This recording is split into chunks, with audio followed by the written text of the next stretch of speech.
Salam orang-orang yang diberkati Tuhan, salam sejahtera buat kita semua. Saya yakin dan percaya bahwa kita semua aman dalam perlindungan Tuhan. Dan hari ini kita bertemu lagi dalam cara kita, yaitu perenungan firman Tuhan. Dan hari ini saya rindu untuk kita merenungkan satu kebenaran firman Tuhan yang telah saya pilih buat kita semua dari kitab Yeremia pasal yang ke-29 ayat 10 sampai ayat yang ke-11. Di bawah satu tema, memenangkan masa depan. Saudara-saudara yang diberkati Tuhan, ada 4 hal yang dapat kita pelajari dari kitab Yeremia pasal 29 ayat yang ke-10 sampai ayat yang ke-11. Bagaimana kita yakin bahwa kita sanggup untuk memenangkan masa depan. Dari kitab Yeremia pasal 29 ayat 10 dan 11 kita temukan ada 4 hal. Yaitu yang pertama, kita yakin bahwa kita sanggup memenangkan masa depan karena yang pertama adalah Allah mengetahui. Di sini penulis menggunakan kata Ibrani yada. Yada berarti bahwa mengetahui dengan pasti dan seutuhnya. Mengapa saya katakan bahwa mengetahui dengan pasti dan seutuhnya? Karena kalau kita melihat konteks kitab Yeremia pasal yang ke-29 ini, di sana Allah tahu pasti bahwa akan ada pembuangan, dan di sana juga Dia tahu bahwa berapa lama orang Israel itu akan ada di pembuangan. Sehingga Allah menyuruh mereka untuk membangun rumah. Mereka boleh berkebun, mereka boleh mencarikan jodoh buat anak-anak mereka laki-laki dan perempuan. Dan juga mereka boleh mengusahakan kesejahteraan kota dan berdoa untuk kota Babel itu sendiri. Sehingga kalau kita melihat di sini bahwa Allah tahu dengan pasti bahwa akan ada pembuangan di sana, bahwa mereka akan hidup di sana selama 70 tahun. Sehingga kalau kita mau melihat di sini bahwa mereka dikatakan bahwa ketika engkau ada di sana, engkau hidup normal, hidup seperti biasanya, karena ini adalah suatu masa yang panjang, yaitu 70 tahun. Saudara-saudara yang diberkati oleh Tuhan, penekanan kata yada di sini yaitu bahwa karena saya tahu masa pembuangan itu, maka jangan sesekali engkau mempercayai nabi-nabi ataupun juru-juru tenung ataupun pemimpi-pemimpi dari antara kalian. Karena itu bukan yang saya suruh, tetapi 70 tahun kalian akan melewati masa ini. Sehingga di sini Bapak Ibu Saudara-saudara yang terberkati, masa pembuangan yang Tuhan berikan di ayat yang ke-10 disebutkan bahwa ada 70 tahun. Nah, dari sini apa yang bisa kita ambil di sini? Satu hal yang saya mau katakan kepada kita bahwa untuk memenangkan masa depan, jangan percaya pada jalan pintas yang ditawarkan oleh orang. Tetapi gantungkanlah iman dan percayamu kepada Tuhan yang mengetahui jalan hidupmu dengan pasti dan seutuhnya.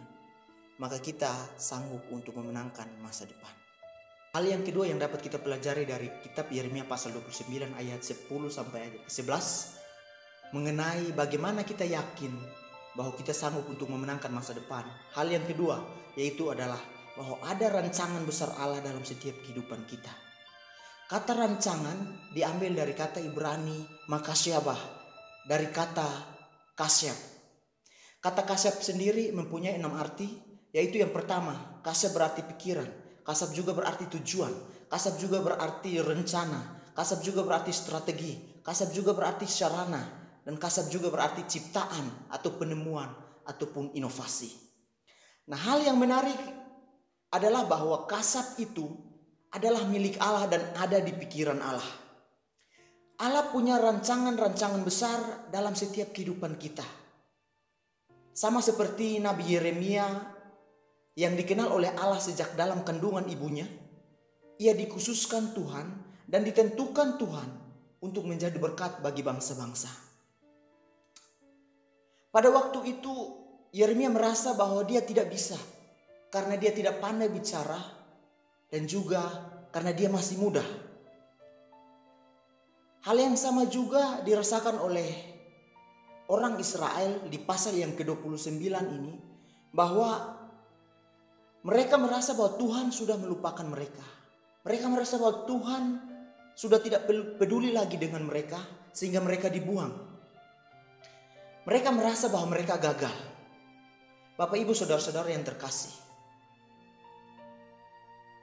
ketika Tuhan memiliki suatu rancangan yang terbesar dalam setiap hidup kita. Tuhan memberikan strategi, Tuhan juga memberikan sarana untuk kita dapat mencapai tujuan ilahi dalam setiap kehidupan kita. Dan ketika kita merasa bahwa kita gagal, Tuhan tidak berdiam diri, tapi Tuhan berinovasi dalam setiap kehidupan kita. Dan satu tujuan kita, tetapi banyak cara Tuhan mau lakukan. Saat kita merasa gagal, Roh Kudus terus menerus melakukan inovasi dalam hidup kita untuk mencapai tujuan yang telah Tuhan tetapkan. Bapak, Ibu, saudara-saudara yang terkasih, menurut saya ada satu hal yang sanggup untuk menggambarkan bagaimana Allah bukan saja mempunyai rancangan besar dalam hidup kita, tetapi Dia mengontrol setiap kehidupan kita sampai kita sanggup untuk mencapai rancangan Allah dalam setiap kehidupan kita.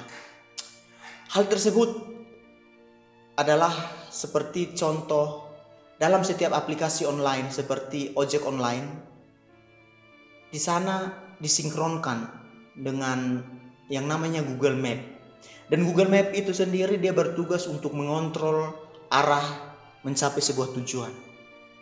Dan ketika dalam kita menggunakan aplikasi Grab dan kita sudah menuliskan suatu alamat, dan ketika kita salah langkah dan kita tidak sesuai dengan arahan Google Map itu, maka kita akan disuruh untuk mutar balik sesuai dengan apa yang dia mau. Dan jikalau kita tetap memilih untuk melewati jalan pintas, maka dia akan tetap menuntun kita. Dengan begitu, kalau kita melihat dengan pengertian kasab tadi, maka ketika kita salah jalan, Allah berinovasi, menemukan jalan baru untuk kita tetap berada di dalam suatu jalan untuk kita tetap mencapai tujuan itu. Sehingga dalam aplikasi Grab, walaupun kita lewat jalan yang berbeda, tetapi kita akan tetap sampai ke tujuan. Itulah cara kerja Allah untuk kita dapat mencapai rancangan-rancangan yang telah ditetapkan oleh Allah bagi setiap kita, yaitu rancangan ilahi Allah dalam hidup kita yang telah Tuhan tetapkan bahkan sebelum kita dijadikan. Hal inilah yang sanggup untuk menolong kita. Kita yakin dengan pasti bahwa kita sanggup memenangkan masa depan karena kita percaya bahwa Allah punya rancangan yang luar biasa dalam setiap kehidupan kita. Hal yang ketiga yang bisa kita pelajari dari kitab Yeremia pasal 29 ayat 10 sampai ayat yang ke-11, yaitu adalah mengenai hubungan. Kenapa saya katakan mengenai hubungan? Karena ini terukir di dalam kata shalom. Kata shalom itu bukan hanya berbicara mengenai kesejahteraan atau damai sejahtera, tetapi shalom itu juga berbicara mengenai suatu keutuhan. Nah, kita percaya bahwa rancangan Allah adalah rancangan yang penuh dengan kebaikan, dan itu sangat luar biasa telah Tuhan sediakan bagi kita. Sehingga di dalam ayat ini Tuhan berkata bahwa aku tahu setiap rancangan-rancangan yang ada padaku, yaitu rancangan masa depan yang penuh dengan damai sejahtera. Nah, kata damai sejahtera ini atau kata shalom ini bukan hanya berbicara mengenai kesejahteraan itu, tetapi kata shalom berbicara mengenai suatu hubungan yang utuh dengan Tuhan.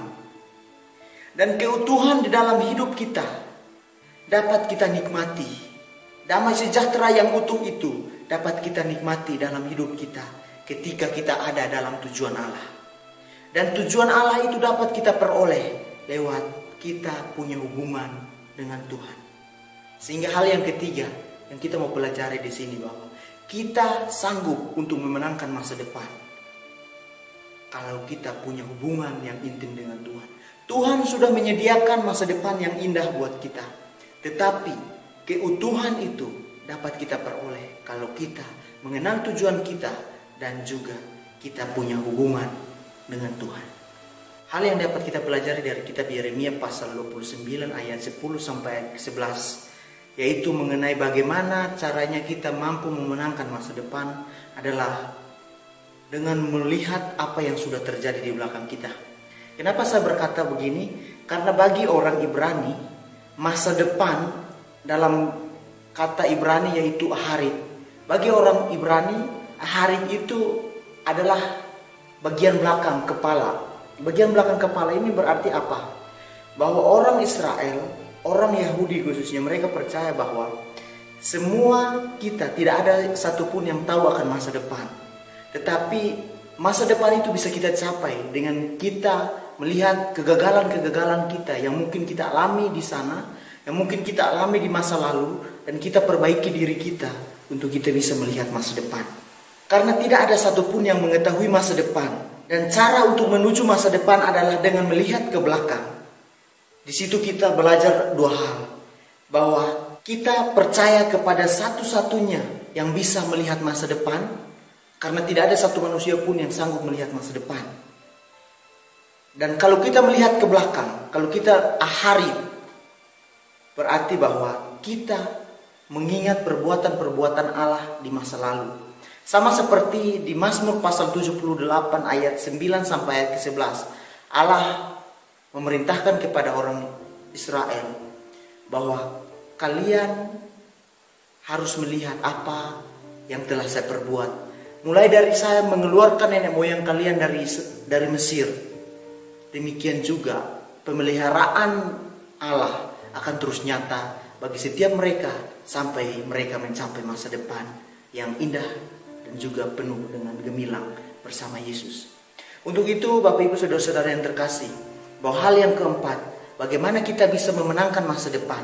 Masa depan tidak ada yang tahu, tetapi yang bisa kita lakukan adalah kita belajar dari pengalaman-pengalaman kita, kegagalan-kegagalan kita yang telah terjadi di masa lalu, dan kita perbaiki hidup kita untuk kita berjalan bersama Tuhan dan melakukan yang terbaik sehingga kita mampu untuk memenangkan masa depan kita. Puji nama Tuhan. Berarti bahwa dari perenungan kita hari ini, berdasarkan Yeremia pasal 29 ayat yang ke-10 dan ayat yang ke-11, bagaimana kita memenangkan masa depan, ada 4 hal yang perlu kita pelajari. Yaitu yang pertama, bahwa kita mampu untuk memenangkan masa depan karena kita tahu Allah mengetahui akan kehidupan kita, dan Dia punya rancangan-rancangan yang besar dalam setiap kehidupan kita, sehingga ketika kita gagal, Allah menyediakan jalan, Allah membuat inovasi dalam hidup kita sehingga kita tetap berjalan di relnya Tuhan dan kita mampu untuk memenangkan masa depan kita. Dan hal yang ketiga, bagaimana caranya kita mampu untuk memenangkan masa depan, yaitu dengan cara kita punya hubungan dengan Tuhan. Karena keutuhan, sukacita, dan kesejahteraan itu dapat kita raih ketika kita punya hubungan yang intim dengan Tuhan. Dan hal yang keempat, bagaimana kita mampu untuk memenangkan masa depan. Salah satunya adalah kita belajar dari kegagalan kita, kesalahan-kesalahan kita di masa lalu. Dengan begitu, kita mempercayakan hidup kita seutuhnya hanya kepada Yesus yang mengetahui akan masa depan kita.